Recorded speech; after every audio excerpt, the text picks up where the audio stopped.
Вы знаете, что мы на самом деле понятия не имеем о том, как выглядели наши предки. Вот вы сейчас сидите перед экраном, возможно, у вас светлая кожа, русые волосы. Вы считаете это нормой для европейца, правда? А что, если я скажу вам, что первые люди, которые заселили Европу, были чернокожими, с голубыми глазами? И они жили здесь за тысячи лет до того, как появились римляне, викинги и даже первые египетские пирамиды. Сегодня я расскажу вам о 3 могилах, 3 скелетах, которые перевернули все, что мы знали об истории. Одна из них женщина, которую хоронили как богиню, вторая подросток, брошенный в одиночестве в пещере, третья старик, рядом с которым нашли жуткие следы ритуального убийства. Но начнем мы с самой загадочной из них, с той, чье имя стерто временем. Шаманки из Бад-Дюренберга. Когда я впервые наткнулась на фотографию этой могилы, я подумала, очередная красивая легенда. Еще одна история про древнюю колдунью. Но чем глубже я закапывалась в архивы, тем тревожнее становилась.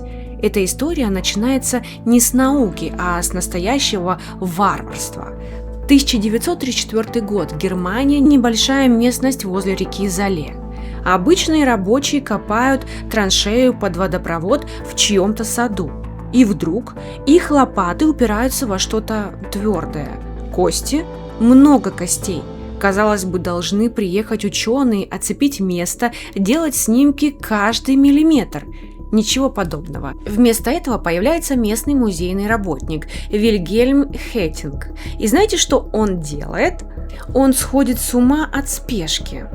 Хеттинг полностью раскапывает могилу за один день, без фотографий, без чертежей, без каких-либо записей о том, как именно лежали тела.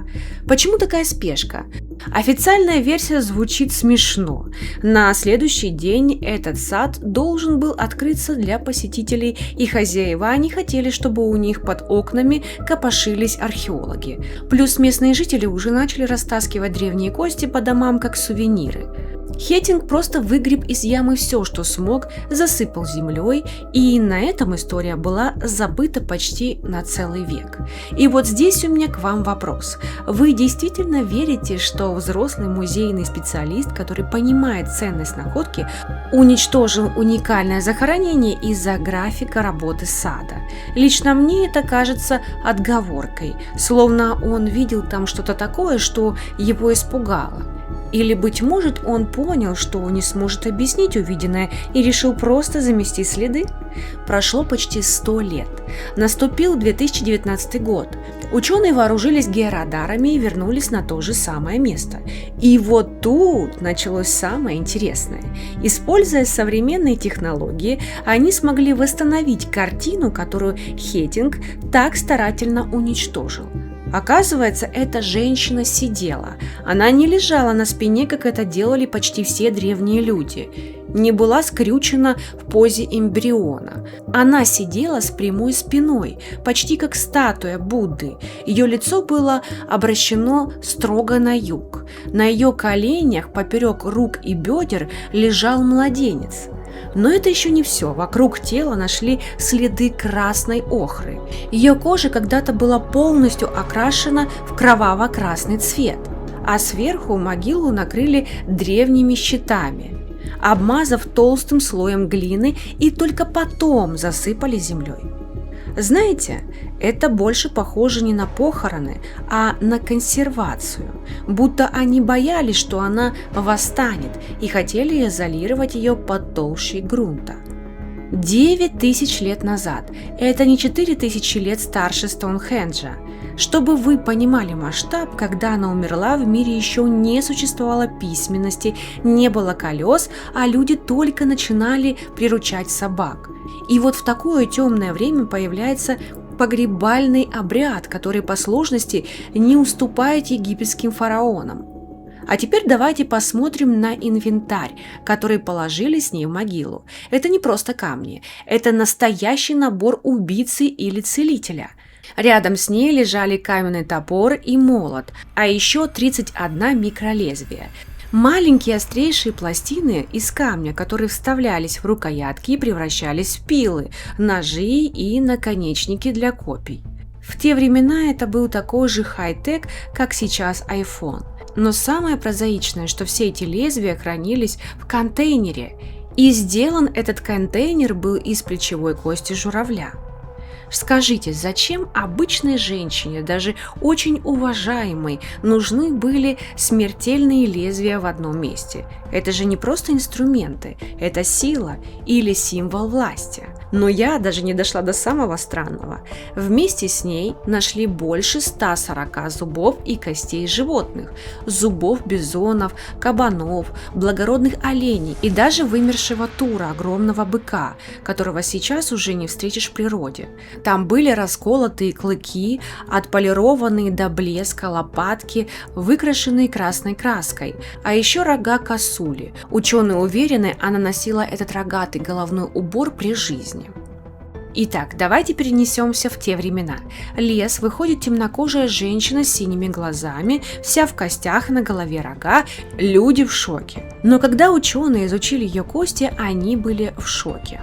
Ей 35 лет, рост 1,50 м, стройная, темная кожа, черные волосы, голубые глаза.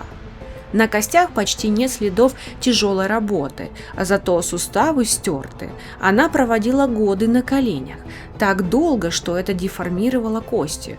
Жуткая мысль, может, она вообще не вставала. Дальше патология.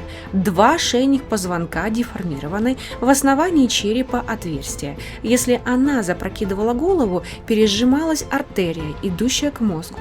Она наклоняла голову, и по телу бежали мурашки. Начинался зуд, руки не слушались, глаза бегали, все двоилось, и она падала. Люди не знали про сосуды, они видели женщину, которая впадает в транс, умирает и воскресает. Кого бы вы назвали таким человеком? Колдунью, божеством. Они боялись и обожествляли. И знаете, что добивает? Она умерла около 6400 лет до нашей эры, а через 600 лет люди все еще приходили к ее могиле. Археологи нашли кости оленей и ритуальные подношения. 6 веков, 20 поколений. Люди передавали историю о ней из уст в уста. Это память или страх? А теперь самое больное – дети. На коленях у шаманки младенец, мальчик. Дальний родственник, не сын, рядом еще 2 мальчика, один брат-близнец того младенца, второй тоже родственник, но не ее ребенок. 3 мальчиков, ни один не ее сын. Я не могу это объяснить. Жертвоприношения, проводы в загробный мир, ритуал исцеления, может, ученики, мы не знаем. Но когда я смотрю на реконструкцию, женщина с чужим младенцем на коленях, у меня все внутри переворачивается. Может быть, это ложь, инсценировка, роль, которую она играла даже после смерти. Итак, закроем Германию, перелетим в Англию. Все знают историю Британии. Римляне, англосаксы, викинги, белокожие завоеватели. А нет, в 1903 году рабочие нашли скелет в пещере Чеддер, самый полный в Британии. В 2018 году из его зубов извлекли ДНК. Ученые чуть не выронили пробирки. Он был темнокожим, с черными курчавыми волосами, голубыми глазами, как шаманка. Жил 10 тысяч лет назад. Парень 20 лет, рост 1,65 м, без богатых подношений, просто тело в пещере, но в черепе дыра над правой глазницей.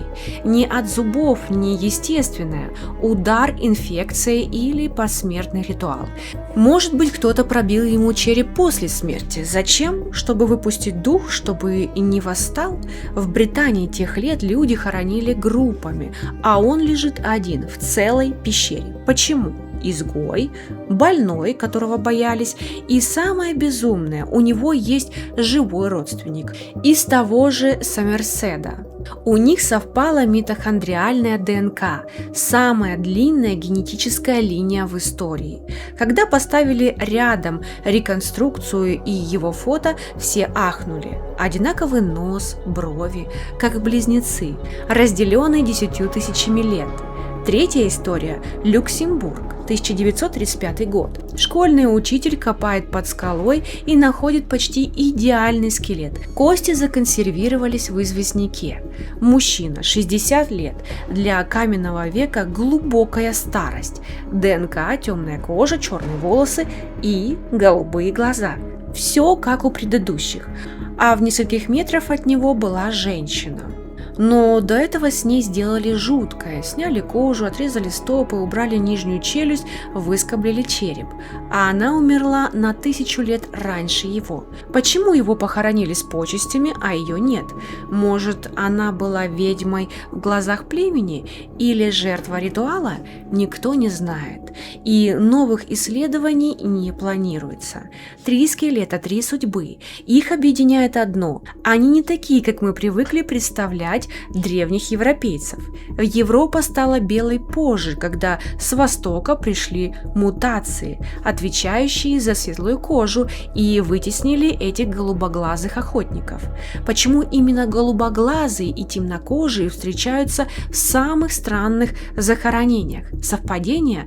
Жрецы по природе или просто больные, которых боялись и обожествляли? Пишите в комментариях, я читаю все, ставьте лайк, подписывайтесь.